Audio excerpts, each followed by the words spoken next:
In this video, we're going to show you to install the hub and bearing on your Toyota Camry located behind your front wheels. Use a pry tool and go ahead and pop off that center cap. Set that aside. Use a 21mm socket to go ahead and loosen and remove the lug nuts.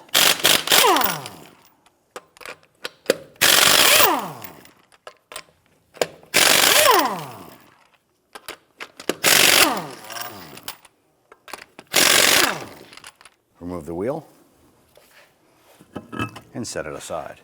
We're going to remove our front brake caliper. I'm going to use a screwdriver and come on in here between the pad and the piston, and I want to go ahead and try and compress the brake caliper just a little bit. I'm just using a flathead screwdriver and I'm just slightly compressing this. I'm going to use a 14mm socket to loosen and remove the two bolts.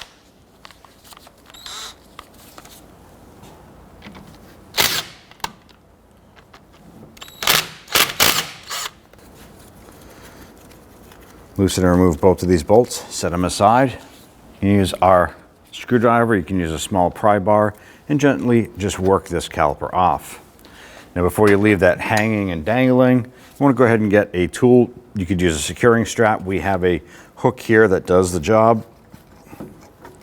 Slide this off. We're going to hook this onto the caliper, swing it up, and hang it on our strut spring. That'll hold it up and out of the way, and it'll keep that pressure from hanging on that flex hose. Right here, we have our brake pads. We have our little anti-rattle clips right here.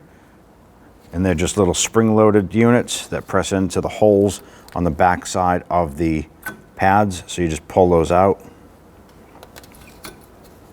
Upper and lower.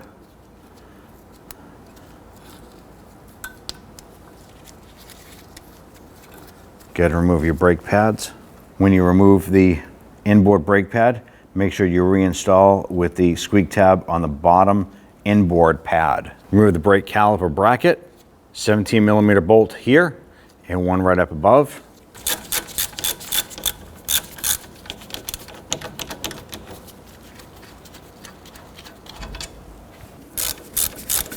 When you remove this upper bolt, the caliper bracket will naturally want to fall, so be sure that you hold that bracket while you remove the upper bolt.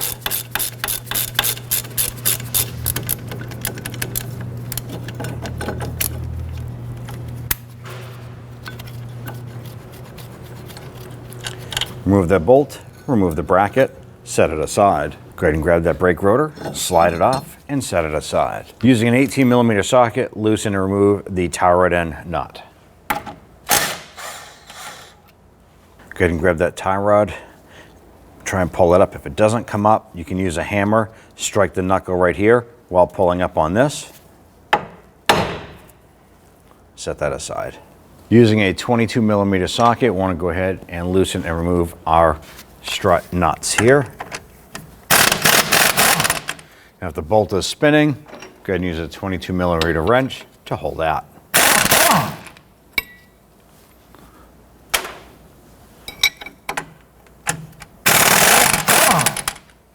On the center here for your axle nut or spindle nut, use a pair of pliers or remove the cotter pin. Cotter pins are a one-time use, so make sure you have a replacement available for this.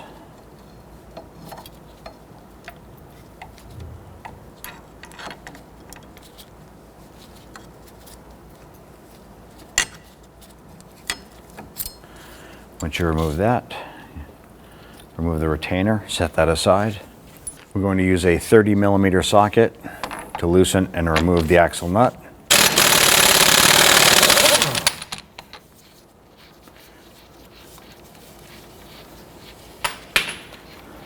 Once you have that off, you want to go ahead and apply some pressure to the axle here.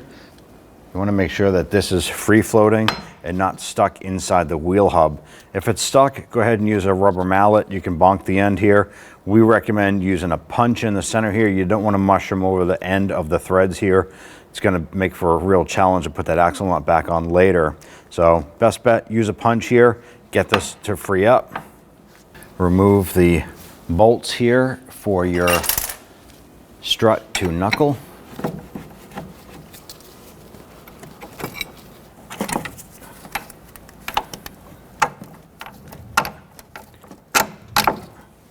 Your next step here is we want to pull the CV axle out of the back side of our knuckle here through the wheel hub.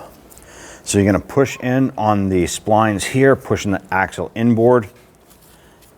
Go ahead and pull that knuckle out towards you. Now, if you have ABS brakes on this here, you have to be super careful of the ABS sensor. If not, remove it. We don't have ABS on this vehicle, but it might be best to remove that ABS sensor before you do this. Work on that, and what we're going to do is manipulate this so we can get that axle out and around. I like to pull it towards the front, drop that down, and that's going to give us access to our ball joint nut on the back side here. Now on the back side here, you're probably going to locate a cotter pin here. Now sometimes yours might be rusted in there. You want to do your best to go ahead and remove it before you remove the nut. We use a pair of pliers here or cutters to go ahead and remove that cotter pin. Cotter pins are one-time use, so make sure you have a replacement for this as well. Our ball joint nut here is a 19 millimeter. We're going to loosen and remove that. Now we want to separate the knuckle from the ball joint. Now you can give it a couple tugs here and there to try and get that to come loose. If not, you're going to use a hammer, just like we did on the knuckle here for the tie rod end. And we're going to hit the knuckle here and pull up on this here. Be careful not to smack yourself in the face.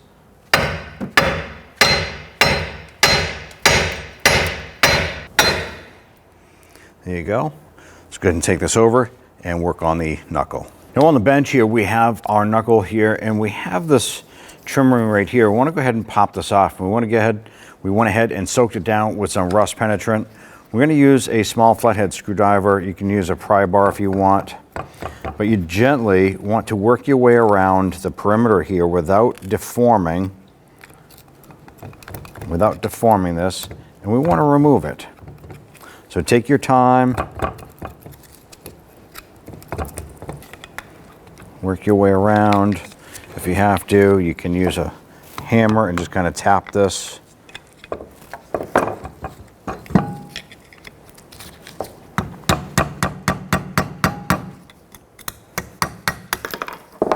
Here we go.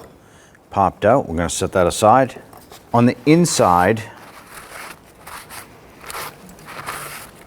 there is a snap ring.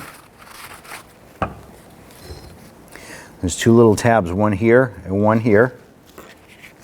And there are little notches in them. So there's a spot right there and a spot right here. Now sometimes these will rust in place.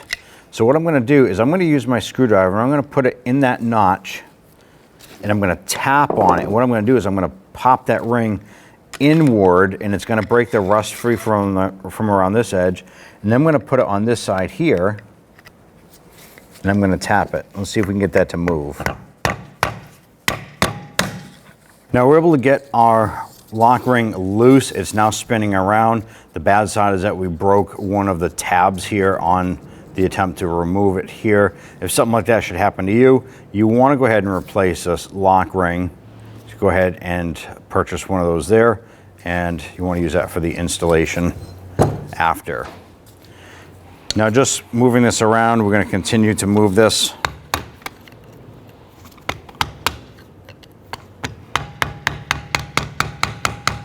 Make sure that's nice and free.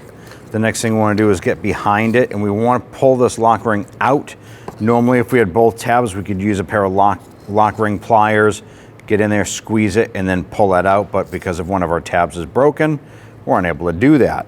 Now you're probably wondering how we're going to get this lock ring out without both tabs on there. Well, we're going to use a heavy-duty 90-degree pick. We're going to get underneath the tab that is still there. I'm going to tap this in behind that.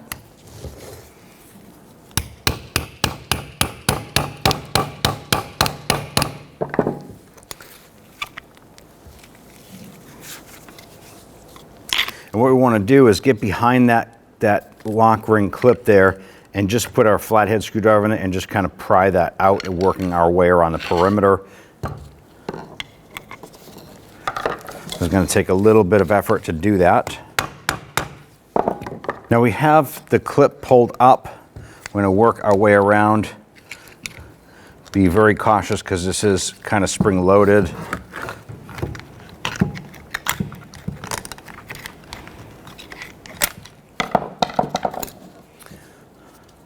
All right, go ahead and set that aside. Now we have our hub puller set up here. I'm going to go ahead and separate the hub from the knuckle.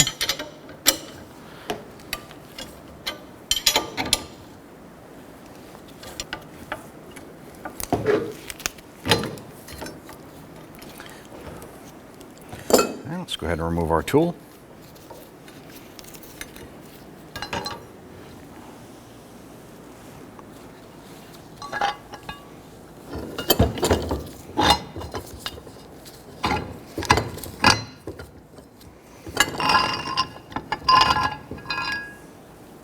And we have our tool set up to go ahead and pull the bearing out the back side of the knuckle.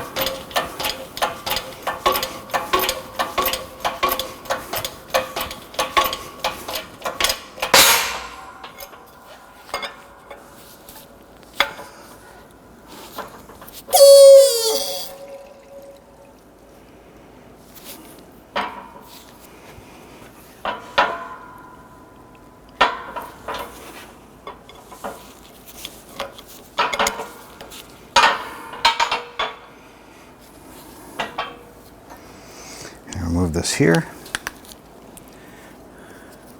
and in here we'll find our bearing. And here we have our knuckle ready to go. We have our bearing ready to go. Now, if your vehicle has a magnetic pickup for your ABS, the ABS pickup needs to be inboard, so it'll be on this side here. If there's a black strip around the perimeter, that faces outward. This vehicle does not have ABS, so the bearing can go in either way. I'm going to line this up and press this in. Go ahead and press our bearing in.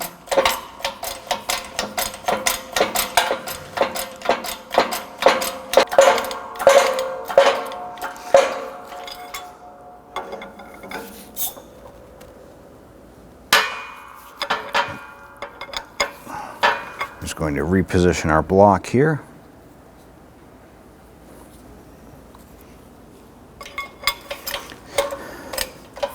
Now we're going to press that bearing in. There is a lip on the outer edge of the knuckle. You're going to feel the bearing seat.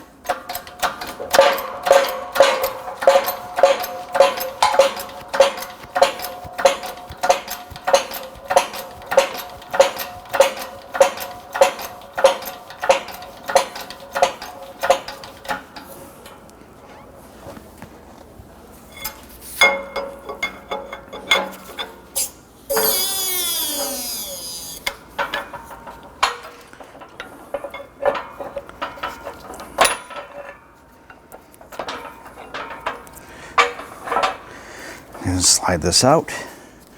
You can check, fully seated there. And on the back side, we can see that we have the room for our snap ring to go ahead and pop on in there. Now at this point here, if you have a new snap ring, you're going to use your snap ring pliers to grab the ends here, compress this, and drop it in to lock that bearing in. In our particular case, we're going to go ahead and set our lock ring in.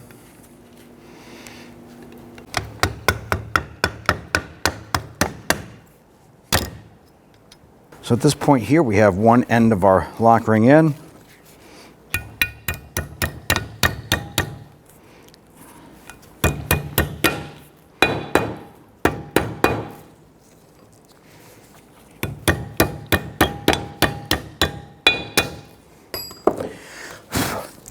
So we have our snap ring locked in place there, even though ours was broken here. If you had the snap ring pliers, you'd be able to get that right in there nice and quick. And it's locked in all the way. Just to double check, you can use your screwdriver here and just go ahead and go around and just gently tap that in. Make sure that's fully seated in place. I'm gonna go ahead and install our hub unit here, line that up.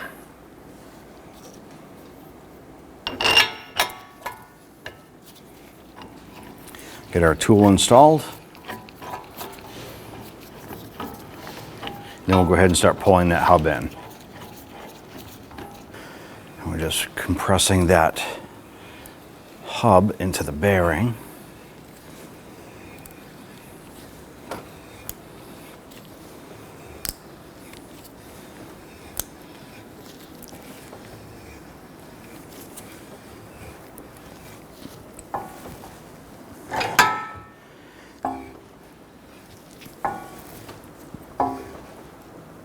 All right, make sure that it's pretty firm.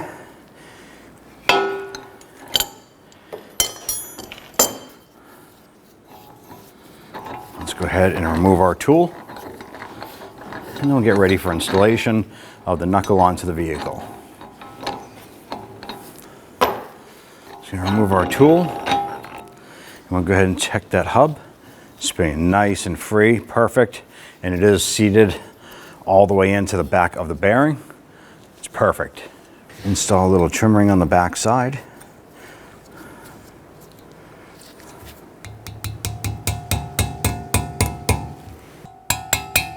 I'm just using my brass punch. I'm going to gently work this in.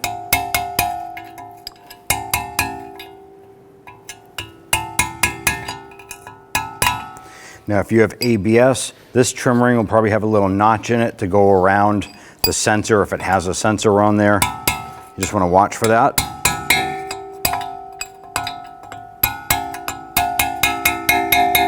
Once this is seated, you can hear an audible difference. Go ahead and take that knuckle. We're going to line that up and set that onto our ball joint.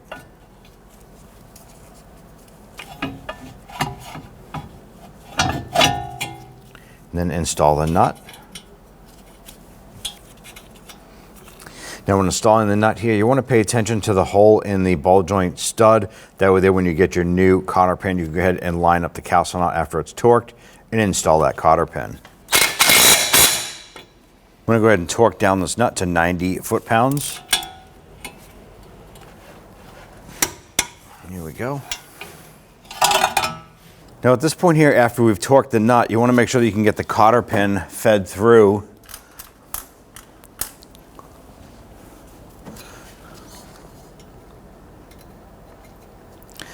Now in our case here, the cotter pin does go through, and we'll go ahead and bend this over and trim it down. For some reason, if you cannot get the cotter pin in, you don't want to loosen the nut to get this to line up. You want to go ahead and continue to tighten the nut till the next notch in the castle nut lines up with the hole. It shouldn't be much, but go ahead and continue to tighten it a little bit more until you can get that to feed through.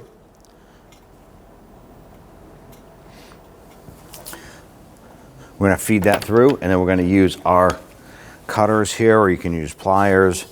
And obviously it's hitting the backside here. We're just going to go ahead and roll that up and work that so we can get that cotter pin in.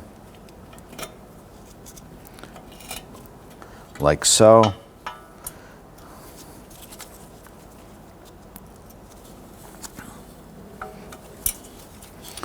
Tap that over.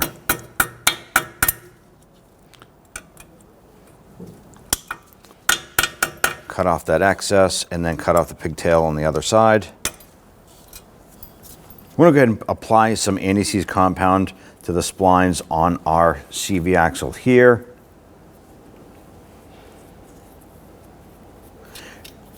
And we're going to go ahead and slide this into the back side of the wheel hub bearing.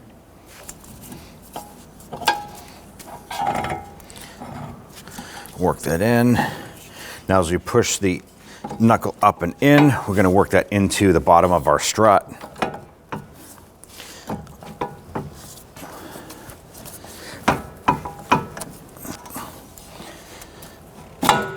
There we go. Go ahead and get this lined up. We'll insert the bolts for this.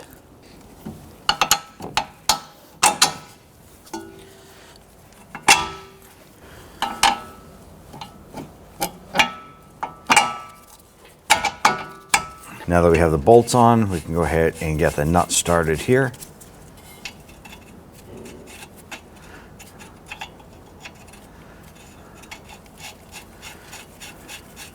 I'm going to go ahead and torque down our strut bolts to 156 foot-pounds.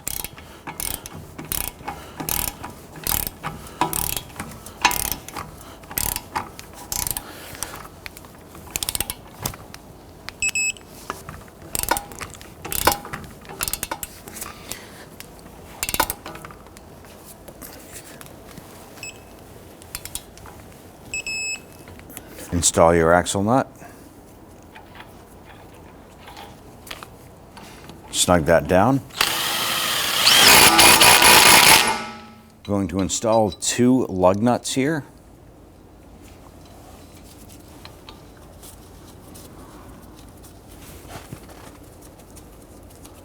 And we're going to use this to go ahead and lock that hub in place. I'm going to torque down this axle nut to 217 foot-pounds.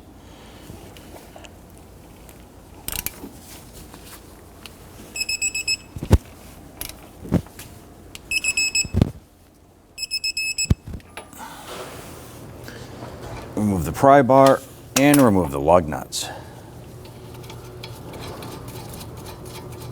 Install your retainer ring here. And for some reason, if one of these notches doesn't line up with the cotter pin hole, you're just going to remove it and reposition it until it lines up. Install a new cotter pin.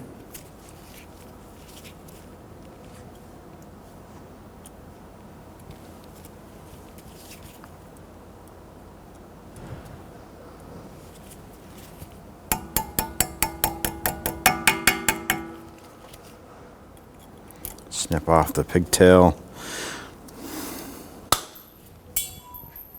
Install your tie rod end.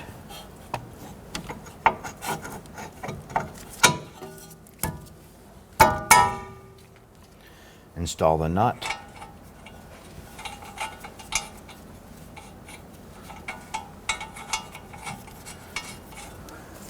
Go ahead and snug that down. Torque this down to 36 foot-pounds. We're going to go ahead and put some anti-seize compound on the face of our hub.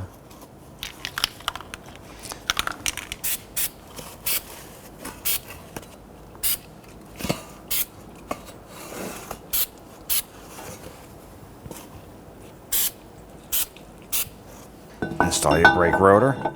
Now when you set your brake rotor on, you want to go ahead and rotate it. You want to make sure that your backing plate is not going to hit that rotor while it's rotating. If it is close, go ahead and just give it a little push.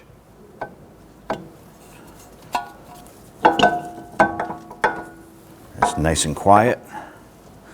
So now go ahead and install our brake caliper bracket. Go ahead and install that bracket.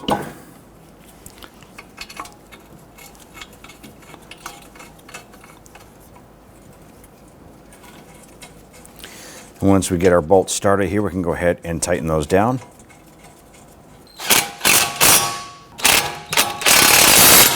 I want to torque down these bolts to 80 foot-pounds.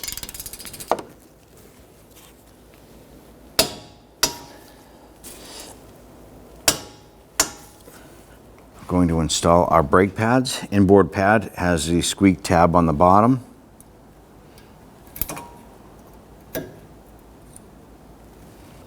Do the same for the outer pad. Press that in. Now if we have our anti-rattle clips here, what we're going to have to do is these go into the holes here, and what this is going to want to do is push our pads outward. So it's an anti-rattle as well as a release for the pads. When you release the brake pedal, the caliper will release its pressure, and you want to push these pads away from the rotor so they don't drag. So when we do this here, you have to kind of hold the pads, install like so, hold them, install it on the top.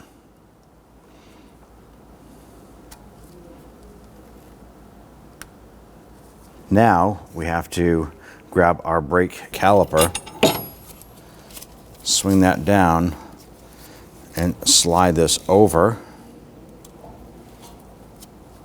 capturing our brake pads.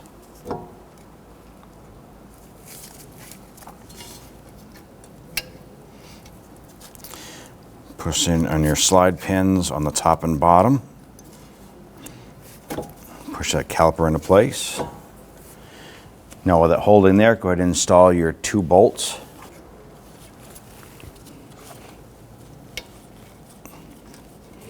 Always start these by hand, never power tools. You don't want to cross thread these.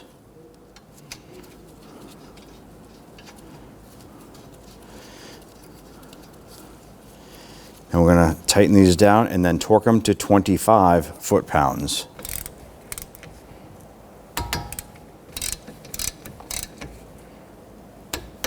Now that you've completed this here, don't forget to remove your hook. If you did use something like this here, remove that, set it aside. Now at this point, go ahead and repeat this process for the passenger side. Once you're done with that, definitely hop into the vehicle, pump up the brakes. You want to go ahead and make sure that this brake caliper on both sides is compressed and up against the rotor. Install your wheels. Go ahead and take it for road test, and at that point there, you're all set. Go ahead and take your wheel. Line up those studs there. And get our lug nuts started. Once we have all of these on, we'll go ahead and snug them down.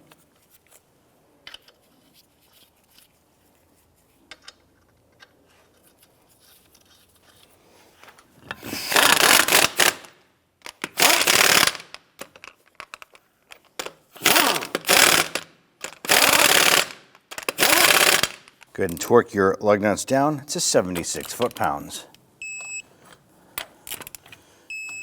Do this in a crisscross or a star pattern.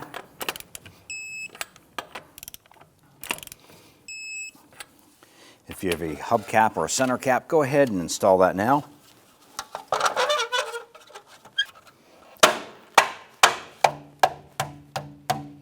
And you're all set.